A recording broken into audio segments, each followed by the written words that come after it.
पिछले 12 वर्ष में प्रधानमंत्री मोदी जी के नेतृत्व में भारतीय जनता पार्टी नेतृत्व की एनडीए सरकार केंद्र में कार्य कर रही है और भारतीय जनता पार्टी की एनडीए की सरकार पिछले 9-9.25 वर्ष से यूपी के अंदर भी काम कर रही है।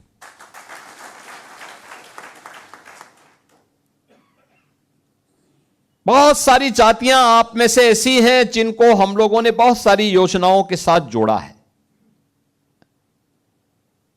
याद करिए, बनटांगिया गांव पहली बार उन्हें राजस्व गांव के रूप में मान्यता दी गई। हजारों की संख्या में वे लोग आज समाज की मुख्य धारा से जुड़े हैं। मुसहर कोई पुरसा हाल नहीं था, उन्हें सभी प्रकार की सुविधाओं से युक्त करने का काम किया। थारू हो, गौड़ हो, चेरो हो, बुक्सा हो, कोल है, सहरिया है, ये जितनी भी जातियां हैं इन सभी को हमारी सरकार ने, डबल इंजन की सरकार ने इन्हें शासन की योजनाओं से आच्छादित किया। उनके राशन कार्ड बनाए, जिनके पास जमीन नहीं जमीन के पट्टे उपलब्ध करवाए, जिनके पास आवास नहीं उन्हें प्रधानमंत्री आवास योजना या मुख्यमंत्री आवास योजना का लाभ दिलवाया गया। आयुष्मान भारत का कार्ड दिलाया गया, बिजली के कनेक्शन उपलब्ध करवाए गए, रसोई गैस के फ्री में कनेक्शन उपलब्ध करवाए गए। पेंशन की सुविधा से आच्छादित करने का कार्य, वृद्धावस्था पेंशन हो या निराश्रित महिला पेंशन हो या दिव्यांगजन पेंशन हो, इन सभी पेंशन से भी उन्हें आच्छादित करने का काम किया गया। ये सभी इसलिए क्योंकि प्रधानमंत्री मोदी जी जो बार बार कहते हैं कि जिसको कांग्रेस और समाजवादी पार्टी ने जिसको पूछा नहीं, उसको हमने उसको बुला करके उसकी पूजा की है, इस सम्मान देकर के उसको पूजा की है। क्योंकि हमारे लिए जनता केवल वोट बैंक नहीं है। बिना भेदभाव के भारत के लोकतंत्र के अंदर हर जनता को शासन की सुविधा का लाभ मिलना चाहिए। इसके लिए हमने जनार्दन के रूप में उसको सम्मान दिया है, उसकी पूजा की है। और यही कारण है कि चाहे वह बनटांगिया हो, चाहे वह मुसहर हो, चाहे वह कोल हो, चाहे वह बुक्सा हो, सहरिया हो, गौड़ हो, थारू हो, चेरो हो, इन सभी जातियों के उत्थान के लिए जो कार्य हुआ है, इनको सिचुएशन के लक्ष्य तक पहुंचाने के लिए जो कार्य किया गया है, ये उसी श्रृंखला का हिस्सा है। आप सोचो, इससे पहले क्या कोई सोचता था कि निषाद राज गुहा का ये भव्य प्रतिमा श्रृंगवेरपुर में लगेगी? भगवान राम के साथ गले मिलते हुए निषाद राज की भव्य प्रतिमा आज आपको सैकड़ों किलोमीटर दूर से भी श्रृंगवेरपुर के टीले के ऊपर दिखाई देती है। कितना भव्य तस्वीर है। कोई सोचता था महाराज सुहेलदेव की विजय स्मारक बहराइच में बनेगा? आज वो बन करके तैयार हो चुका है। कोई सोचता था कि उत्तर प्रदेश के अंदर ट्राइबल म्यूजियम बनेगा? आज वो बन गया है। बलरामपुर में, मिलिया कोडर में भी बन गया है और हम मिर्जापुर सोनभद्र में भी उसकी बनाने की तैयारी कर रहे हैं।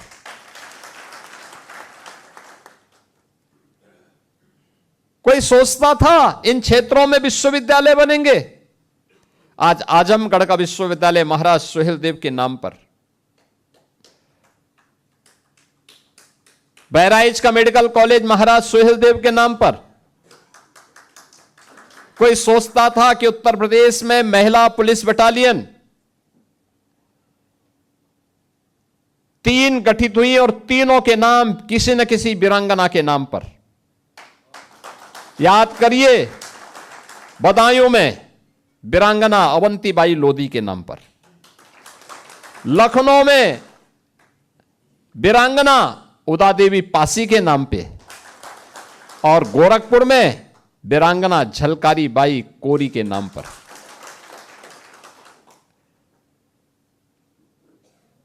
कोई सोचता भी था कि महारानी दुर्गावती के नाम पे बांदा मेडिकल कॉलेज का नाम होगा? हो गया।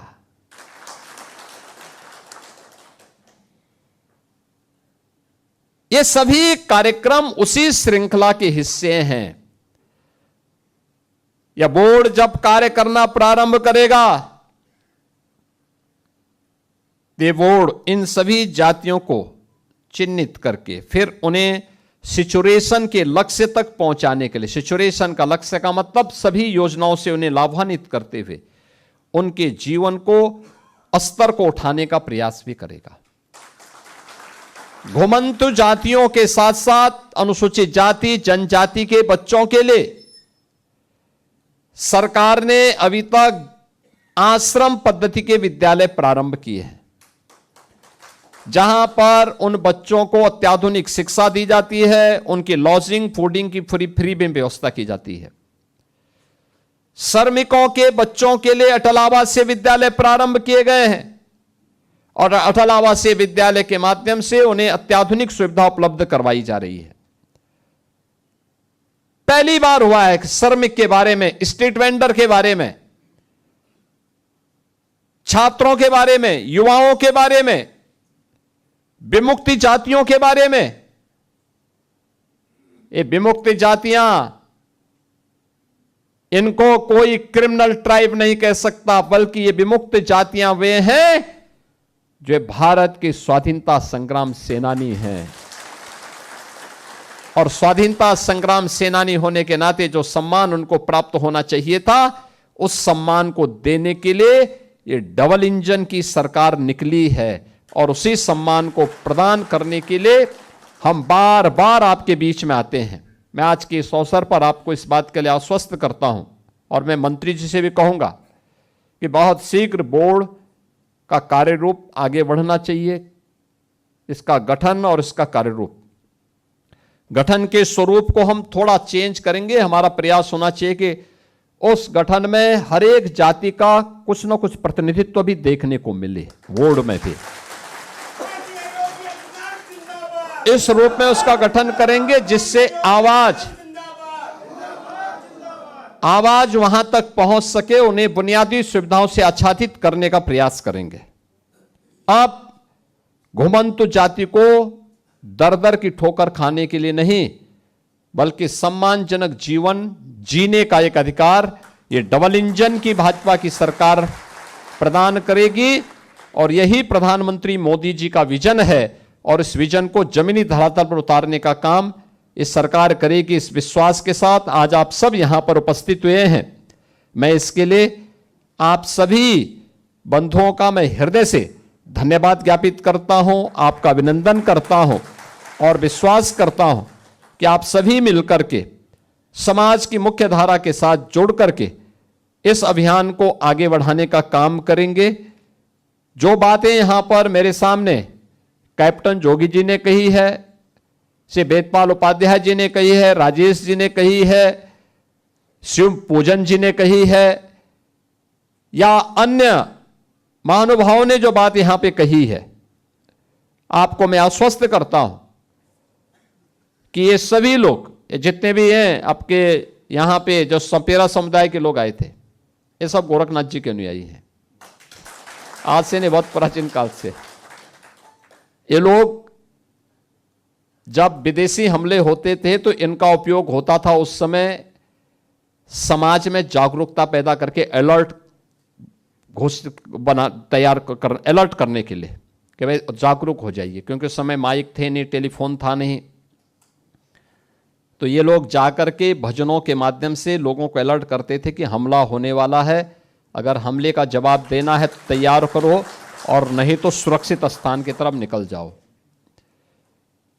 ये उस समय की परिस्थिति के अनुरूप ये बनाए गए थे। आज भी ये लोग घुमंत के रूप में घूम रहे हैं और हम इनके पुनर्वास के लिए पूरी प्रतिबद्धता के साथ संकल्पित होकर के कार्य करेंगे। आप सबको मैं आज के इस अवसर पर यहाँ आगमन के लिए हृदय से धन्यवाद देता हूँ और मंत्री जी से कहूँगा, सी अरुण जी से, संजीव गौड़ जी से कहूँगा कि वे अविलंब इस कार्यक्रम को आगे बढ़ा करके इस बोर्ड के गठन की तैयारी करेंगे। धन्यवाद। जय हिंद।